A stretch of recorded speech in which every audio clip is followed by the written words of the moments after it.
If you think Durk is going home, you are completely blind to the terrifying trap the prosecution set behind closed doors. The moment the gavel drops, a secondary federal ambush is waiting to drag him right back into handcuffs. Let's rewind to the moment the internet collectively lost its mind over a legal technicality that everyone mistook for an absolute miracle. Lil Durk's high-priced legal team pulled off a master class in courtroom gymnastics, convincing Judge Michael Fitzgerald to sever. Left the courthouse for the hearing with my son today. It went well. Alhamdulillah, everything went well. The judge favored us and ruled in our favor today and granted our motion. Alhamdulillah, man. The prosecutor tried to bring in bogus charges, but the judge severed those charges. The feds walked in expecting to bury Lil Durk under massive RICO charges, but the judge flipped the script and handed prosecutors a total nightmare. Instead of rotting in a cell, Durk is popping off on jailhouse phone calls, acting like he already beat the case and celebrating his impending freedom. But while fans pop virtual champagne, actual inmates inside his cell block are reportedly plotting to take his head off out of pure jealousy. These lifers are targeting his commissary because they know the system is about to spit him right back out. You would think dodging this indictment means the drama is over. But a leaked evidence file makes these severed charges look like a minor parking ticket. The government secretly weaponized an unreleased music video, a $1 million bathroom selfie, and today one brothers who just flipped into federal snitches. You're gonna have to stand on that. He better stay out of. I got 9 calls from the feds, from the state. Deal that Vonnie is actively cooperating with the federal government, trading his boss's deepest secrets for a get-out-of-jail-free card and early release from Bureau of Prisons custody. He didn't just snitch. He handed the feds the entire playbook, including text messages and insider knowledge that no outsider could possibly fabricate.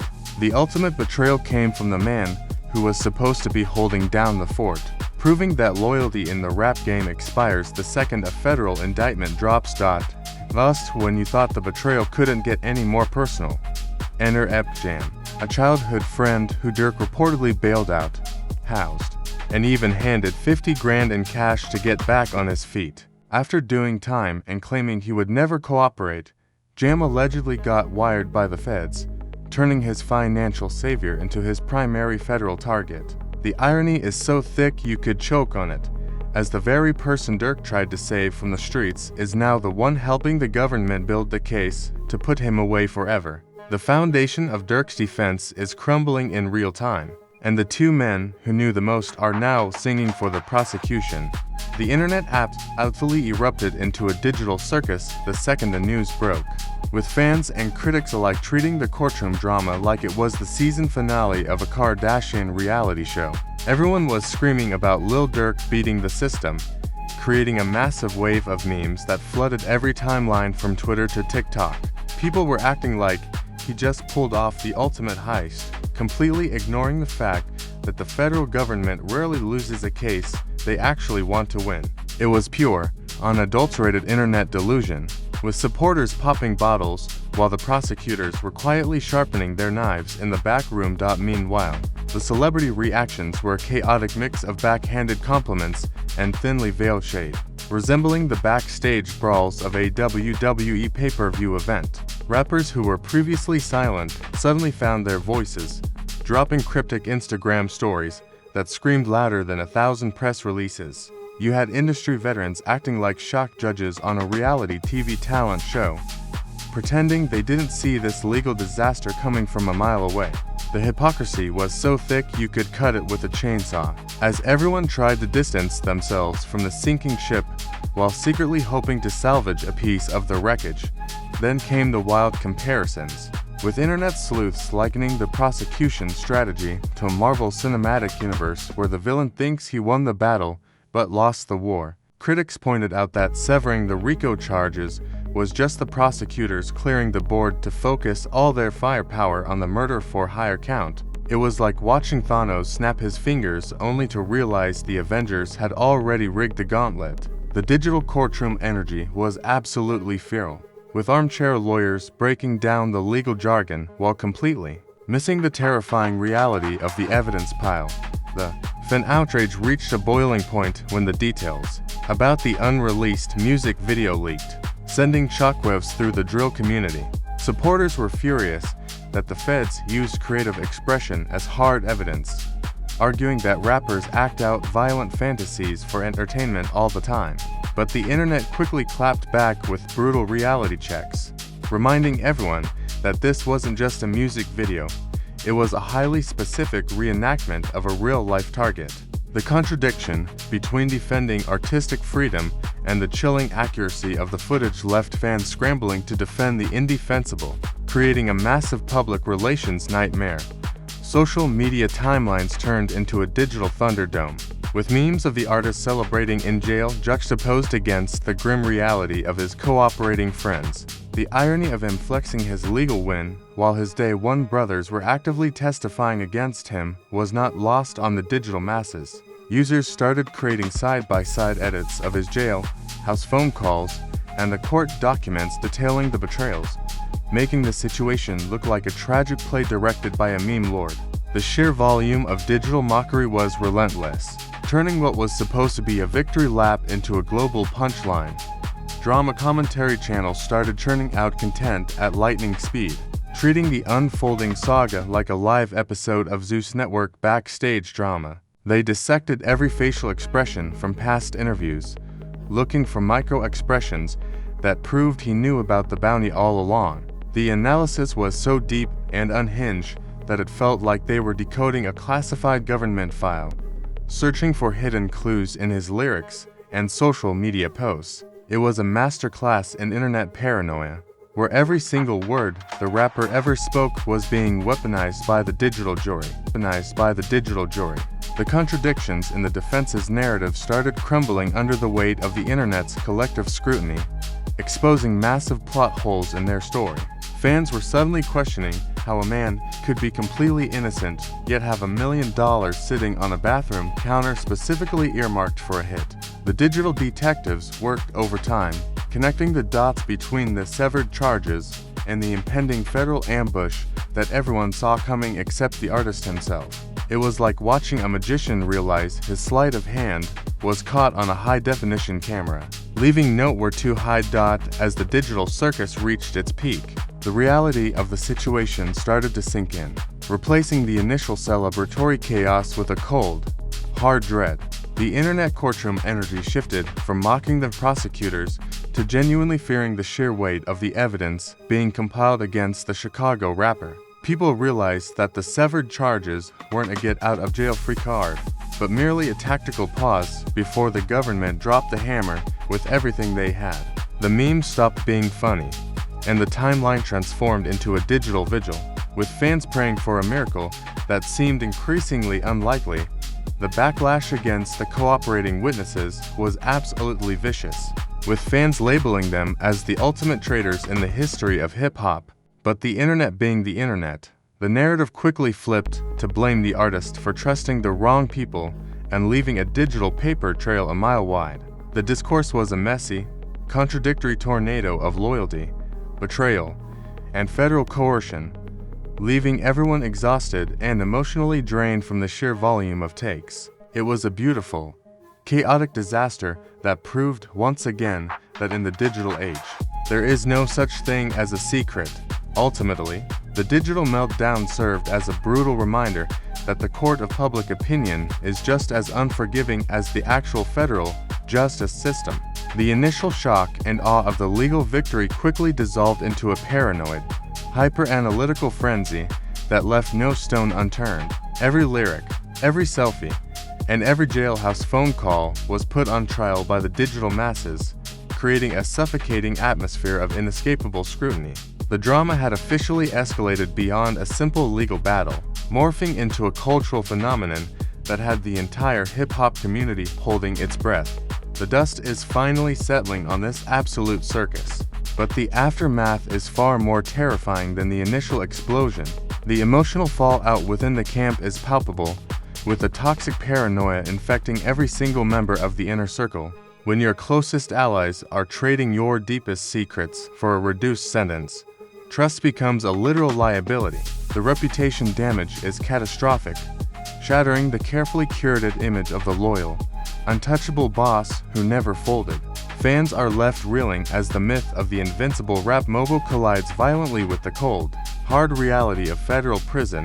Shifting alliances have turned the once unified crew into a fractured mess of nervous wrecks and looking over their shoulders suspects. If Vonnie and Jam were willing to flip the script and hand over the keys to the kingdom, absolutely nobody feels safe anymore. The consequences of this betrayal are rippling through the streets, creating a chilling environment where every phone call could be a wiretap and every text message could be a subpoena. Public confusion is at an all-time high as supporters struggle to reconcile the celebratory jailhouse phone calls with the grim reality of the evidence pile. The future impact of this legal nightmare extends far beyond a single courtroom verdict, threatening to dismantle an entire musical empire built on street credibility.